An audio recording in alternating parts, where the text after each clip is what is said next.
semuanya, perkenalkan nama saya Devi Felicia, kelas 11 BDP 2. Di sini saya akan menceritakan sebuah novel yang berjudul Luka Semalam. Novel ini menceritakan tentang seorang remaja yang mempunyai masa lalu yang kelam. Setiap hari ia harus bersedih-sedih karena mengingatnya ayahnya yang berselingkuh dan meninggalkan ibu serta anak-anaknya. Pada bab 1 dan bab 2. Pada suatu hari, Tina tidak sengaja melihat pertengkaran antara ibu dan ayahnya di ruang tamu. Tina merasa apakah ia berdosa membenci seseorang yang telah melukai ibunya? Apakah dia berdosa jikalau ia menyimpan dendam kepada orang tersebut? Orang yang dimaksud tersebut adalah ayahnya sendiri. Ayahnya telah memilih menikah dengan wanita lain dan meninggalkan ibunya. Ibu Tina menangis dan memohon kepada ayahnya. Namun ayahnya malahan semakin kasar dalam berucap pada ibu Tina. Pada bab 3 dan bab 4, Tina merasakan sangat bahagia karena keluarganya dapat berkumpul meskipun tanpa ayahnya. Kakak dan abang Tina mengambil cuti untuk menemui uminya karena sudah lama tidak bertemu dan mereka bercandaria di ruang tamu. Tapi saat besoknya, Tina merasa sangat sedih dan tidak percaya bahwa itu adalah nyata. Ia berpikir itu semua mimpi, namun itu adalah hal yang nyata. Uminya berkata kepada Tina bahwa ayahnya akan kembali lagi ke dalam keluarga mereka. Tina tidak menerima hal itu karena ia berpikir hidup mereka lebih baik tanpa ayahnya. Namun, uminya terus menasihati Tina bahwa ayahnya telah berubah dan menyadari semua kesalahannya. Tetapi, Tina berusaha lagi untuk membuat uminya tidak mau lagi menerima ayahnya karena sudah cukup ayahnya membuat luka di hati ibu dan anak-anaknya. Namun, ibunya tetap mengambil keputusan bahwa ayahnya akan tetap kembali.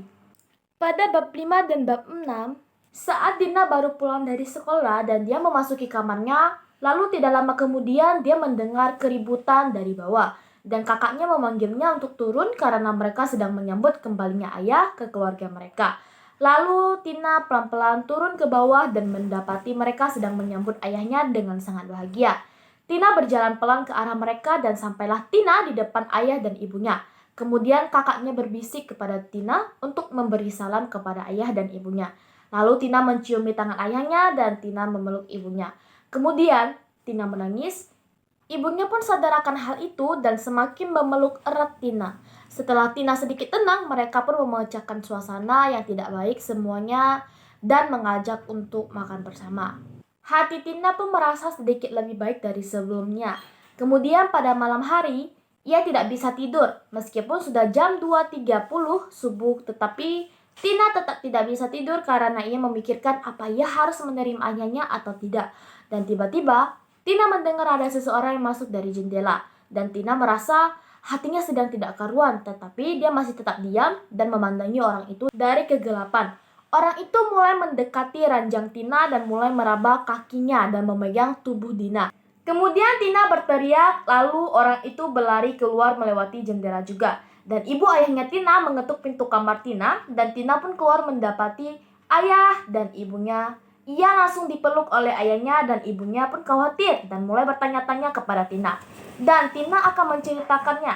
Namun keesokan harinya ayahnya melaporkan ke polisi dan orang itu sudah tertangkap. Dan pada saat itu Tina sadar bahwa mungkin itu adalah cara Tuhan untuk menyadarkan Tina bahwa ayahnya telah berubah dan ayahnya lah yang selalu ada untuk Tina di saat yang sedang terancam. Dan Tina pun bisa memaafkan ayahnya dan ia meminta maaf kepada ayahnya dan mulai menangis. Ia menciumi tangan ayahnya dan ayahnya pun sangat bahagia. Ikhtisar epilognya.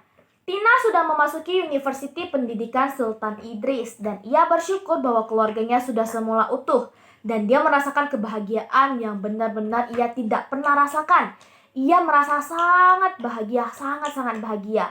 Tina merasa sangat bahagia karena ia telah bisa melewati masa-masa lalunya yang sangat sulit. Kekecewaan dan kepahitan telah ia lalui dan sekarang dia bahagia karena keluarganya telah utuh dan ayahnya dan ibunya, kemudian kakak dan adik-adiknya telah berkumpul. Bersama ia sangat bahagia. Setelah membaca novel Luka Semalam, pesan yang terdapat dalam novel tersebut adalah yang pertama, di saat-saat masa sulit kita, tanpa kita ketahui, sesosok ayahlah yang selalu melindungi kita dari belakang. Kedua, tidak ada yang tidak mungkin jika kita ingin berusaha. Berusaha untuk memaafkan semua kesalahan yang telah dilakukan seseorang kepada kita. Meskipun sulit, namun saya percaya kita pasti bisa. Yang ketiga, sangat mencintai ibunya. Dari novel ini kita bisa lihat betapa cintanya Tina kepada ibunya. Begitupun juga dengan kita. Kita harus mencintai ibu kita lebih dari diri kita sendiri. Yang keempat, selalu mengingat Tuhan. Dari novel ini kita bisa lihat betapa taatnya Tina kepada Tuhannya.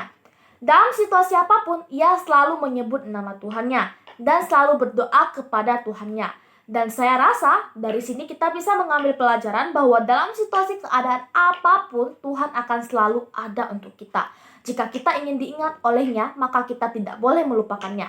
Yang kelima, jangan terlalu terpacu dengan sikap seseorang di masa lalu. Dari sini kita bisa lihat bahwa Tina sangat tersakiti oleh masa lalunya. Dan saat ayahnya sudah kembali pun, ia masih tetap berpikir ayahnya belum berubah. Namun ternyata ayahnya telah berubah 100%. Dari sini kita bisa belajar bahwa orang yang bersalah di masa lalu tidak selalu salah di masa depan yang mendatang. Sekian, terima kasih.